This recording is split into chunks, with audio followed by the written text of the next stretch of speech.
Hey guys, we have a great topic for today, and that's the table tennis grip. How you hold the racket, is it important? Yes. I've got 3 things that I personally feel are mandatory, and then I'm going to give you a few examples.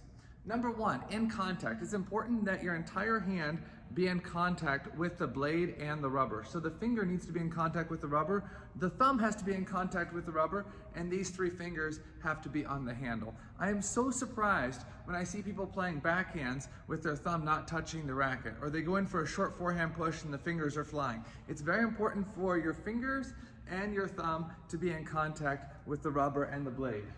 Number 2, you need to have control with your palm and your fingers. So this is a little bit personal preference as far as how much pressure you apply with this and this and these, but you need to be able to control how much pressure you put with both the fingers and the palm.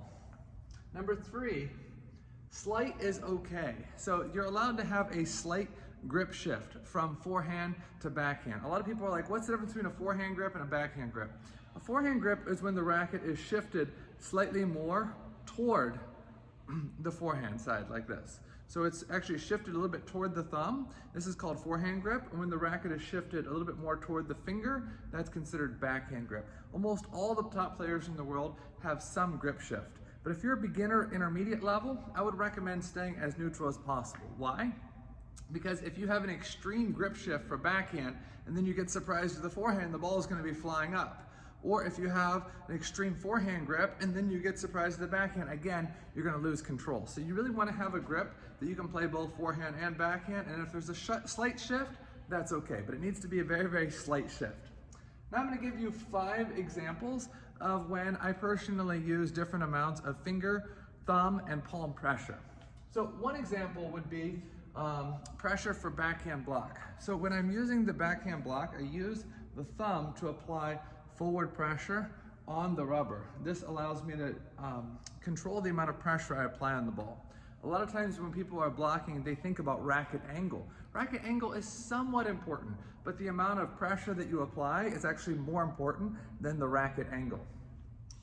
Number 2 is moving your finger a little bit, or your thumb a little bit for backhand loop. So as you do your backhand loop, the thumb should actually propel the racket to go forward, generating more spin. So as you move your thumb this way, you can actually generate more spin. So it's not just pressure for backhand loop, it's actually accelerating this way to make more spin on your backhand loop. The third thing is finger and palm for forehand loop. So when you do forehand loop, your finger is going to move very, very slightly, but also you're going to be using some of your palm in order to be able to do this for forehand loop. That's why I personally like straight handle, because I feel like it fits into my palm best. Sometimes for flared handle, sometimes, especially if it's a small flared handle, there's a little bit of wiggle room and you really want the racket to fit all the way in your palm. For forehand loop, this gives you a lot more control as well as a lot more speed and spin when you can use both your palm and your index finger to apply quality to your forehand loop. The 4th thing is finger twitch for forehand flip. So when you do forehand flip, you need to feel that the index finger is doing a little bit of this. So you come in here, you measure, you decide to do forehand flip, and the index finger needs to do a little bit of that. It is palm as well, but the finger isn't moving forward, it's moving up just a little bit to give this type of a movement for forehand flip. And then the 5th thing is various serves.